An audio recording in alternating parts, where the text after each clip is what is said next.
Hi.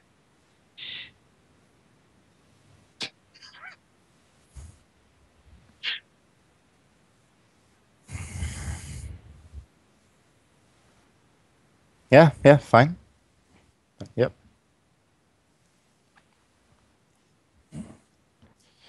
Yeah. We're looking at houses. Got a couple of viewings tomorrow. It's going okay? Yeah.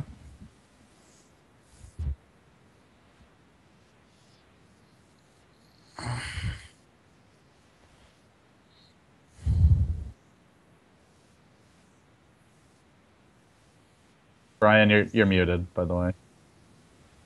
Wow. Oh God, what a disaster. Uh, Uh, Oh, uh.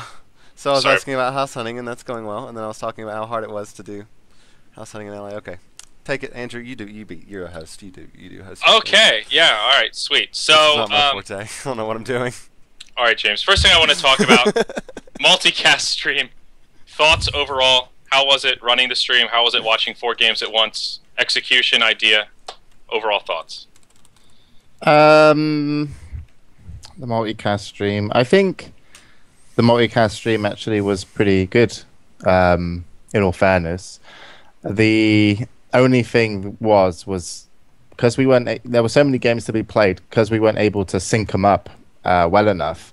You would sit there, watching all 4 games, and you'd be like, right, I've watched this one, you've got that one, someone else has got the other one, and then it was like, okay, no, we're going into the next series, and you're like, okay, so we're gonna wait, but we don't know if we're gonna come on after the next series of games, so we'll stay here, and we'll watch all 4 games again, and now you've got to recap kind of like 2 segments, and then sometimes you weren't on, and then you're like, oh, okay, all right, we're watching the next game, and then you watch the next game, and sometimes you weren't on, so you could actually go like 4 series without actually being able to tell the audience what was happening.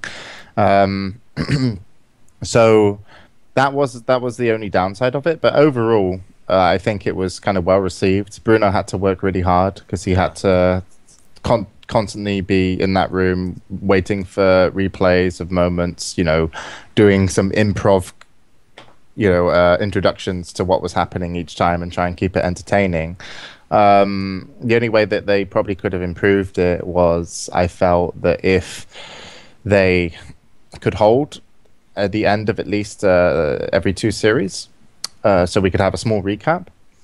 But also the recap didn't need to be long. Like we talked for a little bit, but the recap could have literally been news reporting. Like this is what's happened. This is the story. It could have been just like one person kind of being like, this is what's happened. These guys have now jumped to 5th place. Right. They have lost to them. That's a big loss. This happened here. This is going on. Keep an eye on these guys. Because they're on the up and up.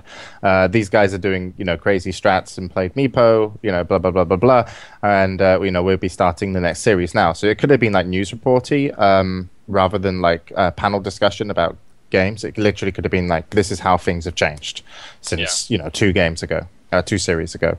The only other way that they potentially could have done it was actually have the panel give the panel the ability to kind of take over the audio, similar to Bruno, where we start a series, and rather than having commentary at the beginning, you actually kind of like, as you're watching that game start, the panel are actually doing what happened the last 2 series in kind of picture in picture. That way you could have been able to give people a recap, and then before kind of like you would be in and out before kind of first blood, would have hit, Right. for example.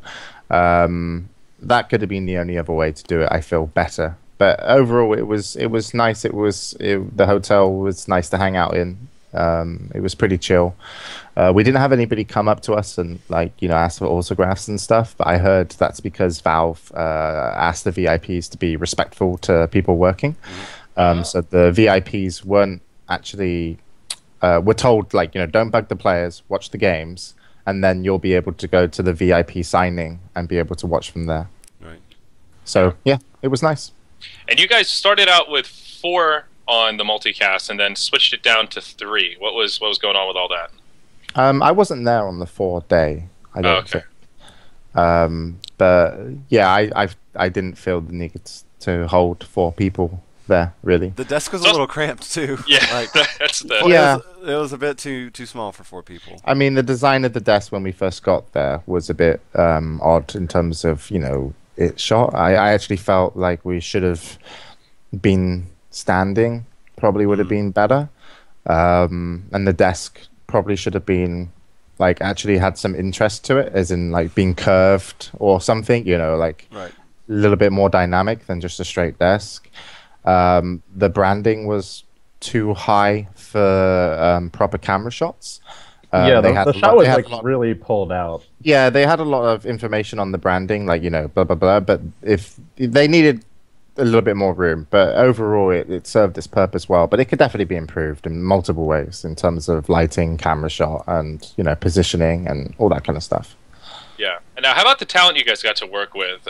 What is Hip and Ryu Borez were two guys that hadn't really done anything like that quite before, and I think they really stepped up their game and showed the world what they can do. And Shiva as well. She got a lot of FaceTime on the Multicast stream, and she seemed to really be well suited for the challenge.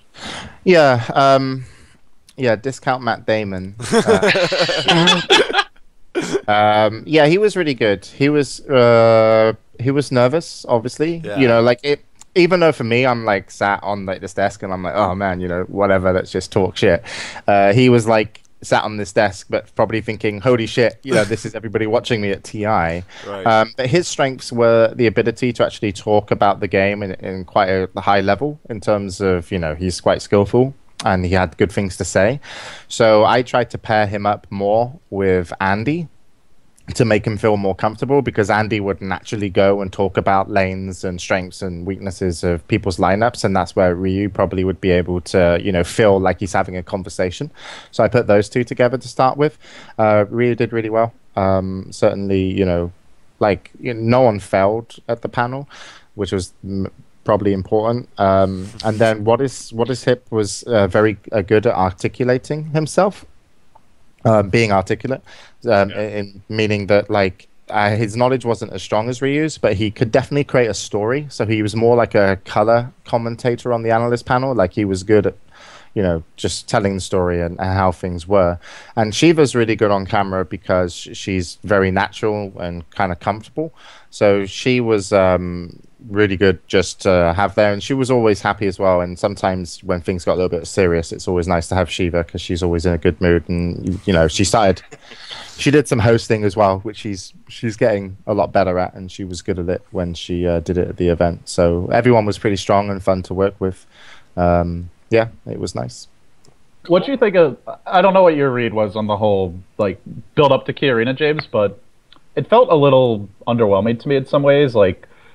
Group stage was really exciting. The games being played were great, and you had a lot going on at once. But it was so much content there, and then from that you eliminate 6 teams. I had some issues with the format myself. There was no tiebreakers for 6th place, which I think was one of the biggest problems with the event, because it's literally the difference between guaranteed spot at the main event if you finish 6 or higher, Right. and $500,000.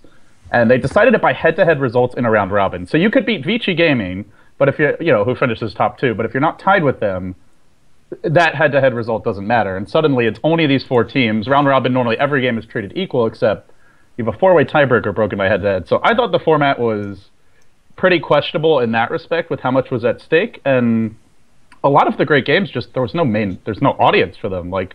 You go back to TI3, and there was a lot of, teams get eliminated by best of ones isn't the best. You have every team at the event. Some teams just frankly aren't quite up to snuff with the others. But overall, just looking at the format for this event, how much happened prior to Key Arena, how much happened at the event, the way they chose to decide which teams get eliminated or not. Did you like it? Do you feel it's overall an improvement? No, how would you change it?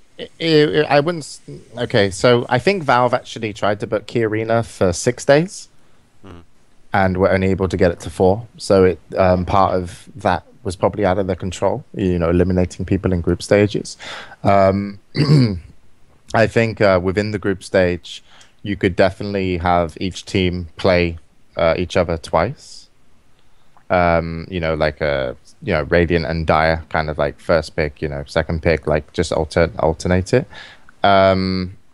in terms of like telling the story and how the prize money went, I don't think we didn't focus a lot on like, oh, this is a huge prize money difference, because there wasn't the feel that I think was correct for the tournament. Like, it's more about, are you going to the main event? Are you going out? It's not like, oh, if you win this, you're guaranteed this much money, because that kind of turns it into poker. A little bit more, because that's what, your success is on your earnings, essentially, and of course the final table. So the format wise, the things I would change is in the group stages, I tried to do everybody play each other twice, because then it feels like it's not too many hidden strats, and it's like, were you the better team, and you can tie 1-1, which is good, which is still a good result. Then going into the main event, I would always want every team there, and just for the fact that fans, have paid compendium money to go to the, to watch the main event and experience their favorite teams with a chance at stage. From the main event, I wouldn't have the winners bracket kind of play first. I would always start everybody kind of like in a double limb, like, this is where it starts. Everybody's, seeded. And then you move on, like there's no lower bracket already. Everything just starts there. So I would play for seed in the group stages, just because it would probably mean... I don't know if it's seed, because if you play for seed, some people might not take it that seriously. But either way, everybody goes to the main event. The fact that they played the winners bracket first meant that you had a lot of teams kind of like play and then not play for 2 days, which I think it makes it harder to tell a storyline. The only thing about this storyline is like you have your final boss, which is kind of like in a movie, when you go into a movie and you meet the bad guy in the early scenes, and then you get to see what his evil plan is later. Right. But I just don't feel it works well for a tournament in terms of that. I think like having people progress day by day is a much better storyline, where it's just a complete build up to the grand finals. Well, it's less suspension, right? You're cutting out half of the suspension, or even they're cutting out two-thirds of the suspension on the first day, because you already know what team that's going to be in the top 3 as well. So so it definitely would have been, it can be improved. I think it might have been time constraints, but at the same time, if the international takes a whole month next year, that's not even a problem, because if the community want the absolute best experience, it might take a month. But actually, that's actually, I think, a question worth talking about. Like, it's already 2.5 weeks, right? So why not just do another week if time is the issue? But what do you think about like the way kind of the scene's developing now, where TI, it dwarfs all other events, like even like to several orders of magnitude more than previous years, I would say. No, are you happy with the scene's development? In that regard? I think it's fantastic. The fact is like what people have to consider, because the rules are quite strict in terms of getting into TI as a team. Every tournament you play outside of the international essentially is your career into the international. Okay, so it's like I heard some teams were like, we're going to this tournament to play versus this team before the international, right? Like not everybody wanted to travel everywhere, but they were like, this, we want to play versus that team, right? I've heard stories of teams purposely losing tournaments, dropping out in semi-finals not to go to grand finals based off they didn't want a target on their head going into the international. So I think it's really good that the international is this one-stop kind of shop for who is the world champion. And the success of the international is really the success of how good the game is and how good everyone else does outside of the international. If you guys weren't telling a story, streaming, tournaments, if we weren't, and Toby wasn't, the international wouldn't really mean much because it would just kind of be there. But the fact that we tell this year-long story of these teams and how they are going into TI actually makes what TI, is in terms of popularity. So the better we do, the more successful TI should be. And TI in that way is partly a success from us. If people are really captivated by the stories we told about them, and then afterwards, if TI does a good job, we can accelerate going into next year, and so it's a two-way relationship that works really well. So I think the scene's good right now, but we'll see. I think that's true, except for in the context of events getting smushed by TI, like we kind of saw this year. MLG is the poster child that dropped out. Are those just acceptable losses, you think? That's their problem. Yeah, I mean, definitely, yeah. Like if you're gonna run you should be like, okay, the international is the international. You cannot step on its toes. So it's a Super Bowl. Do something else about it, right? And the other thing is if Valve, didn't release information early enough to people, it's probably because they probably didn't know what they would, they had like a couple of months, I'm sure, 3 months working on this. So yeah, it's like communication could be better. I mean, it would be nice to have a schedule for when TI is going to be in 2015 next month. Like, for example, DreamHack has already announced their dates for winter 2015. Yeah. Right? So, to be fair, they always do the same dates, though, for winter. But it's I mean, good. What's it's different useful, about TI, right? Yeah.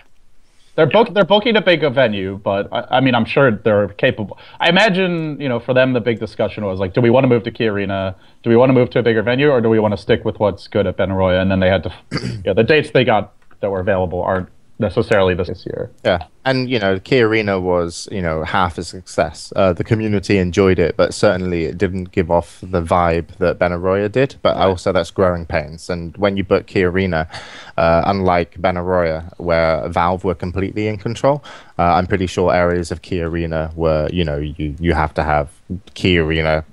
This is how that has to be, and this is how that has to be. So I definitely think the overall event had a lot of growing pains, but if they book it again, which I think it's hinted that they might, then it will probably be a lot better next year, because certainly the arena was filled, right? Yeah, it could have been a lot better. I mean, there were lots of things that bugged me with like production. Like you said, like the techies thing was awesome. It's like, yeah, it was awesome, but there was some point that they didn't capture the pyrotechnics on camera. Right. So really? Yeah. Okay. So people in the arena saw it, and then people at home, I think, saw something else. A different, like it was either some team coming out, or it was the techies reveal. It was little things like that. It was painful. There's like other examples of that, I guess. I felt like when I was listening to the stream, it didn't really sound that loud. But if you're in the arena, it's actually really loud there when there's anything going on. And the other thing was the camera shots. And, obviously with a venue like that, I don't know how easy it is to get a crane or a camera in position that can really showcase what the venue looks like. But it didn't look nearly as big as it was. Like, that was the biggest thing I walked away from, where I'm sure they realized that. And I think, like you said, you compare TI2 to TI3, and Valve didn't really do anything hugely different. I guess the main thing they did was, as far as like production, the main difference was they brought in Casey, and that kind of changed the show format a bit for you, James. But I feel like they do really well. They release something and then they iterate on it. So I'm with you that I expect if it's at Key Arena again, it will be a lot better next year. But you're right. It didn't really have like the charm. It didn't feel that intimate. It didn't feel that like. I felt like Benaroya was like my home for 4 days. It didn't quite feel that way at Key Arena. Right. Yeah. I don't know if that can be fixed at a venue that big, but I mean, honestly, when we're growing to a point, like those type of concessions just have to get made. Like, there's something about really nice, small knit communities that are nicer than gigantic hordes of people. But it's when the game gets bigger, it's just something you kind of have to deal with in some ways. But James, did you feel like with how it was a lot more mainstream this year, right? I mean, we had an ESPN2 special.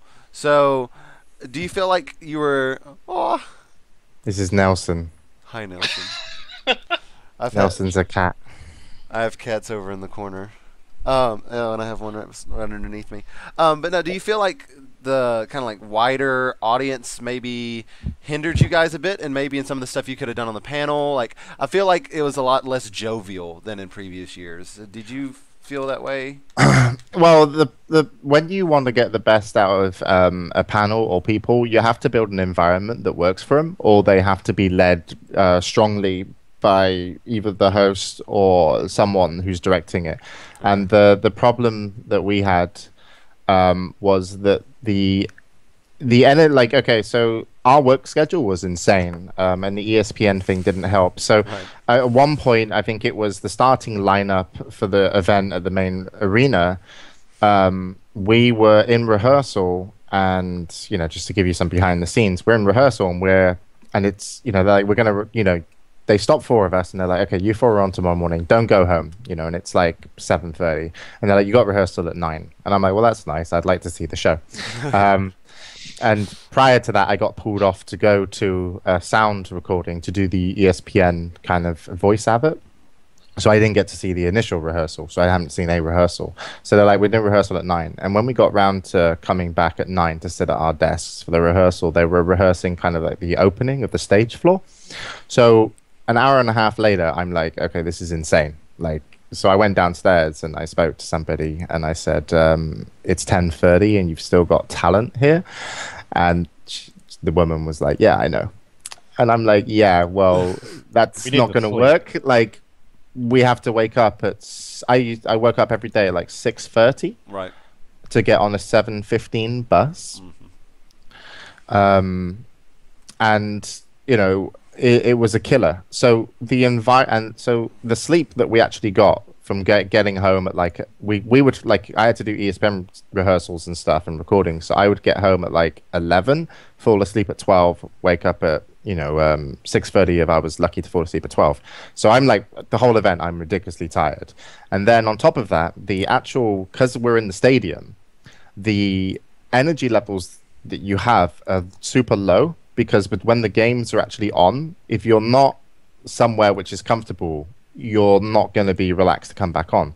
So I felt the panel was particularly weak to what it could have been, but it was safe. It was like, welcome, here's the game, this is what's happening. It was just safe. It wasn't like good.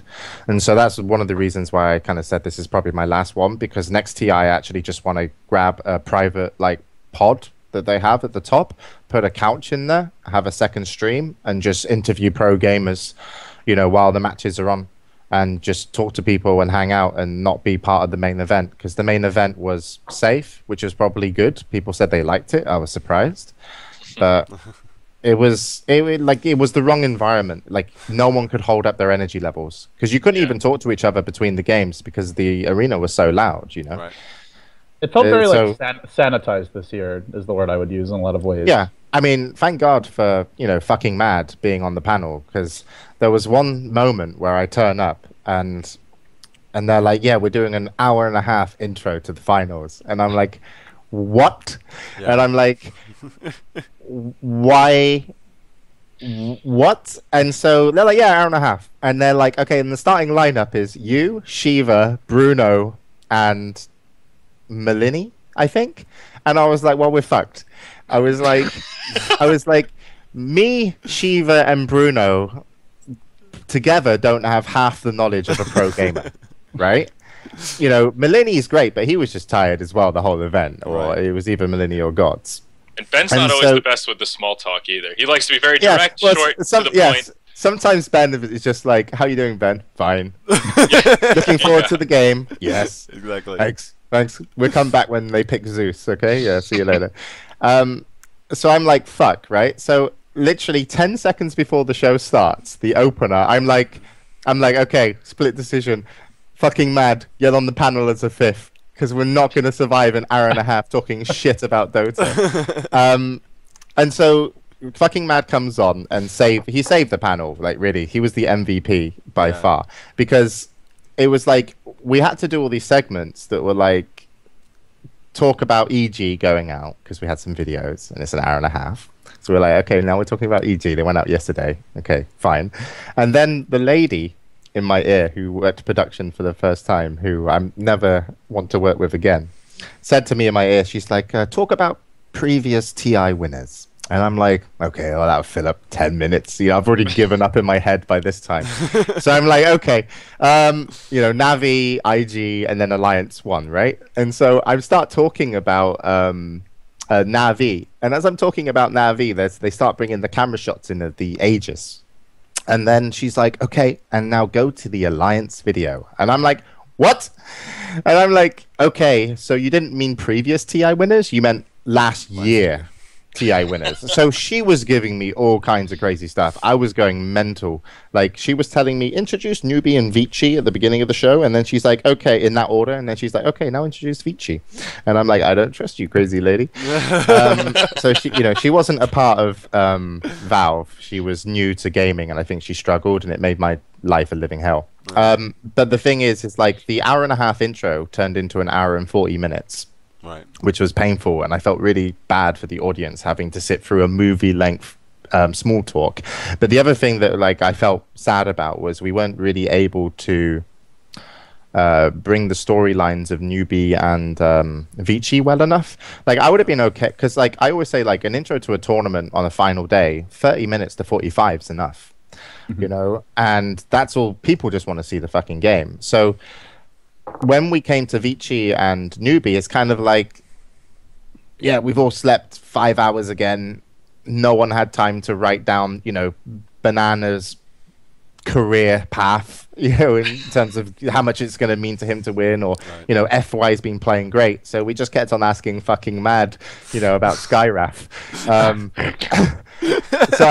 So had we have actually had either someone helping us with preparation, just for the fact that it's we were overworked, and it was, it was tough to get through if you were on the panel all the time.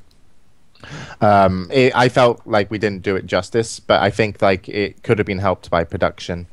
Kitty, what are you doing? Yeah, so I wasn't happy, and next year I'm gonna pretty much say I'm gonna bring a couch, sit down, and talk shit. So. There's stuff already out there too. I mean, that's what kind of rubbed me the wrong way. You have Xiao 8 on the dating show. There's lots of there's videos of ROTK just going crazy at Red Bull ECL last year. The teams that actually played in the finals, because of the way the show was structured, they felt like an afterthought to me. When they should be the focus. Yeah, and you did those voiceovers for those videos, and so did their decision-making process was just, we're going to guess these 5 teams and hope they make it into the grand finals, and there will be great hype for those videos? Or did you know anything about the decision-making process? They traveled around to get them, but I guess they chose the teams that probably had the most hopes in terms of getting to the finals. So, yeah, I mean, it's how much work can you really do on site? That's true. Even I say I'm overworked. The Valve guys, were probably more so in terms of, especially the video team, because they were like, okay, we've got this footage, now we're gonna cut it up. And what are you doing, Nelson? Go. I feel like I'm on a safari here. It's the adventures of Nelson. Watch Nelson explore his keyboard.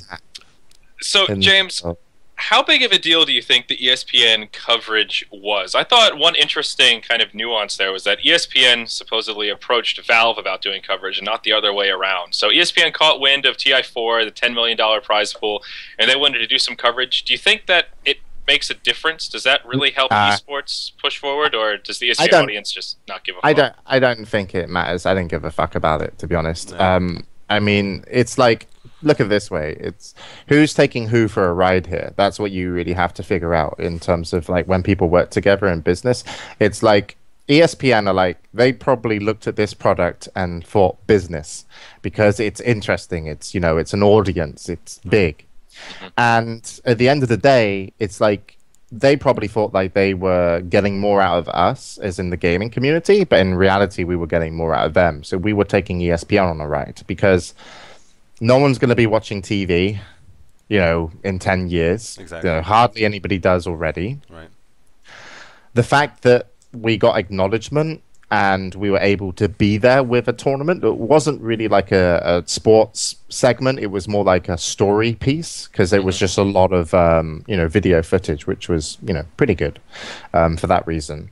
It's, it's they will get absolutely nothing out of it. And we're taking them for a ride, because we've just tapped into what is the mainstream see as, we're slightly more legitimate. We were on TV.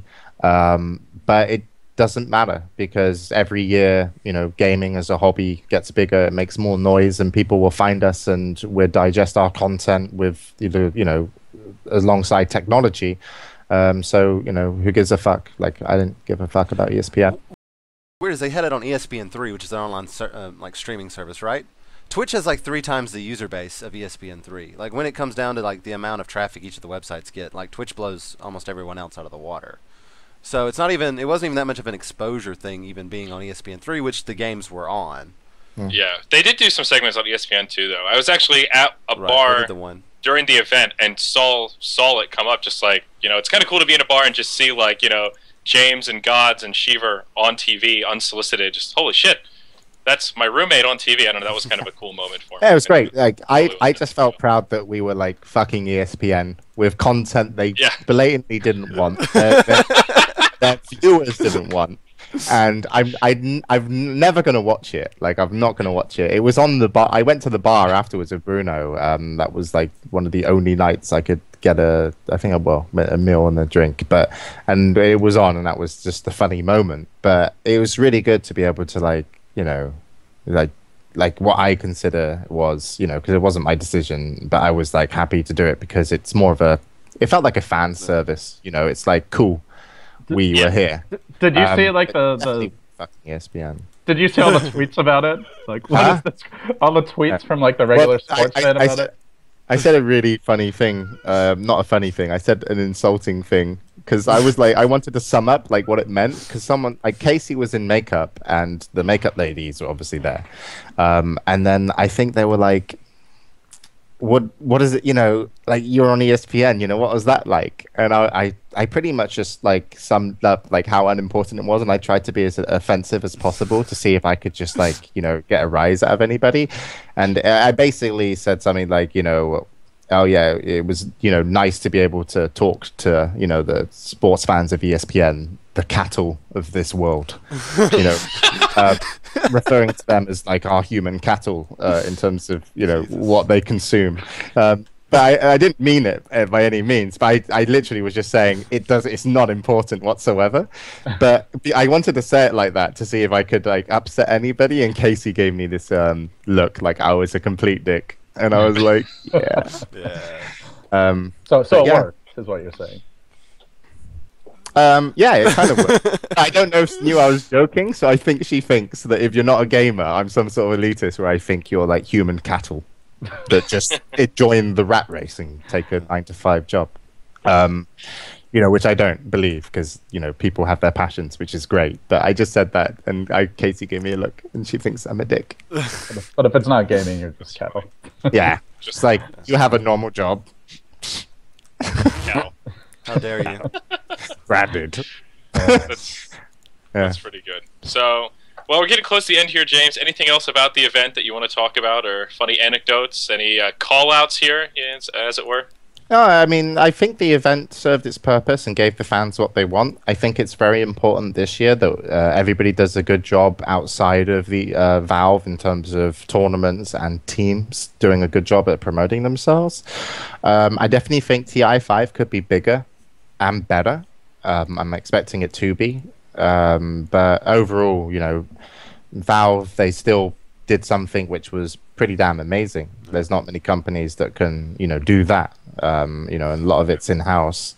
So, I'm always impressed by them. But, I felt that this one was growing pains. So if you enjoyed it, great. But I think it could be a lot better. And team-wise, I thought some of the games were really shit on the first day. A lot of push strats. And I think teams need to figure out how to train properly and be a lot more versatile. I mean, PPD, what he mentioned was kind of true. You do have to play a lot of pubs to get good.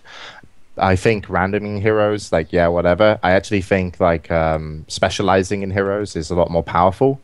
I've played in tournaments where I've competed with teams in World of Warcraft where everyone could play everything, but they could only play it so well. I definitely think that instead of having like a mid and a offlaner and a carry, you actually need what heroes do you play? And then, if you want to pick this hero as a captain, you're like, okay, you're playing this on off lane because that's your hero. It shouldn't matter what lane you're in. You should be able to play it really well. So I think that the teams are going to start changing their mentality about how cores train.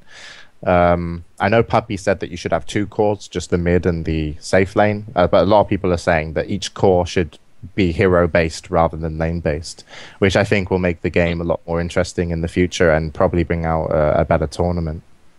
And, The finals are boring. Yeah. For me. Well, But what can you do? You know, sometimes you just get a shitty finals. Right. Yeah. It just happens. I mean, That's do the you, way about it. do you think that was what? How do you? I guess what's your take on that, James? Is that the teams? Was it just the stakes and they kind of got tight? Think of it this way as well. It's like ROTK got to the grand finals playing a certain way and a certain strat. Yeah. You lose the game.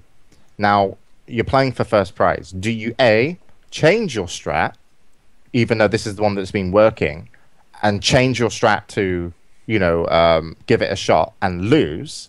Or do you keep the strat and try and play it better because it's been working? It was probably one of the hardest decisions. But it kind of felt like it was ROTK was some sort of crazy general, just sending in his troops, going, "No, it's gonna work.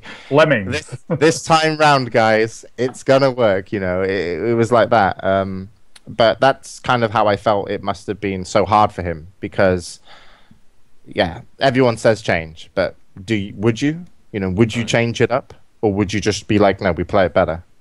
This has been working the whole tournament. Yeah, the TI4 Grand Finals is a hard time to be like, okay, guys, let's sit down and rethink everything. Well, I mean, DK kind of did that. Like, they just picked Anti-Mage out of nowhere. Tinker for Mushi, not something he's practiced very much. And that's been their MO for the last several months, though. Like, anyone, yeah, they're kind of just unpredictable. They'll pick whatever, but, I mean, it backfired on them. Even Ice's Prophet, like, clearly he's got the mechanics and skill to play it as well as anyone in the world, but he just hasn't practiced it as much. And, he didn't play it the way, like, Bulldog would have, for example. So... like you said, I mean, that's the flip side of the coin of what could have happened for Vici. They try to go for something different, but if they're not comfortable with it... yeah, in terms of, EG probably would have played a lot better in the finals versus Vici... Newbie. And they probably could have won, actually. Evil Geniuses, It would have been a lot more interesting, just from a storyline perspective as well, I think. Right. Yeah, but more of a nail biter. I think they would have put up a far superior fight and could have won. It's like EG did well, but Newbie matched up really well with Vici's strategies. So yeah. Well, James, you were talking about before about it's next years are going to get bigger and bigger, and I think it's a really good thing that this year's TI was the 4th TI, considering we kind of had a letdown in the finals and it wasn't as big as a lot of people were wanting. Because if it was a little bit more all in on this tournament, we might be a little, worse off as a scene as a whole. Like it might be it might have actually been damaging, whereas I don't think it really was. Like we're fine. We can, we don't lose a lot of momentum by having a finals that wasn't amazing. We just don't gain as much as we would have. Do you think that we're kind of beyond that point, that we're sustainable enough as a game in general that we can kind of just get by if next year's TI and the next one just ends up being, kind of not that great? Well, I think the most interesting thing that we're going to see after the international is what are the viewing numbers like on tournaments, for example, Summit, Star Ladder, DreamHack. And that's really going to be like, okay, this is where we are, and then where can we take the viewing numbers? And I think Valve are always doing well with the game, so that's going great. And how we do outside of TI is where, it's really what's the only thing that matters. Right. Nothing else, And Twitch obviously getting bought by Google is big, but yeah, that's a whole nother story. We'll see how that goes. Yeah. I guess before we let you go here, James, good studio. What are the plans? You're moving houses. Historically, you've kind of moved from game to game. When you feel like you've done as much as you can, you move on. Are you feeling that way with Dota? Are you around? No, we like Dota, and we want to revisit some of the games that we used to work in as well, like StarCraft, and we want to do Hearthstone content and stuff like that, and touch on Counter-Strike Go, and maybe do some Quake. The studio is move house, build the studio, get back in control of the content that we do, and then just start doing content again. We put a lot of not pressure, but a lot of we relied a lot on DreamHack last year because that was meant to be our big partnership. Use the DreamHack studio, but it was obviously harder to achieve what we wanted relying on just the DreamHack studio, which is why we're going to now do our own studio again. And then we're still obviously, support DreamHack and as they support us with, HSR Dream League, next season and any other content. But we just want to fuck around in our own house and do content again. It's fun. It's fun to fuck around in your own house. Yeah. So more many EU, places, but yeah. more EU hub type stuff, less Dream League type stuff, probably. Yeah. Like if everything goes the way we want it, we would be particularly happy because it would be like we get to do our own shows and we get to do a lot of Dota content still. And I think it would be unfair, like not unfair, but I would feel bad if we weren't able to deliver some good Dota content over the year outside of ASUS and like the TI qualifiers because the community have supported us so much over the course, and of course, we want to sell items, so we got to look good. Otherwise, no one's going to buy them. I mean, how are we going to feed the cats? I mean, did you see Nelson? He's actually like a full-grown cat, but still looks like a kitten. Well, I mean, because we just don't feed them. Keep on doing what you've been doing. Just breed them, and then the weak ones will get. Eventually, they'll start to eat each other, and then you'll kill two birds with one stone. There you go. Survival of the fittest. See, there's never actually been documented evidence of what happened to some of the kittens that didn't make it, right? So who knows? Maybe they're already into it. Only Semina knows. Please tell me that you feed him things besides kittens. Sometimes. No comment. Oh boy. All right, James. Well, it's always a pleasure to hear your insight. Thank you for making some time for us, guys. Make sure you follow him at follow2gd. Any other shout outs for us before we let you get out of here? Nope. All right, short and sweet. I like it. Guys, this was our TI4 wrap up. We're finally done with TI4 coverage and in the studio. We'll get back on schedule in about 2 weeks. I believe that's the tentative plan, but we have another few weeks off before we get back into the swing of things and everyone lands back in Los Angeles in the BTS studio. So that's it. In the studio, episode 15 by 100 TB in the books. We'll see you guys in a couple weeks. Enjoy the vacation during the downtime. Up next, we'll be talking all about the TI Shuffle as teams disband a Reno and reform a Reno. So should be fun stuff. More God's Flame coming your way. All right, that's it. That's all I've got. Bye-bye, y'all.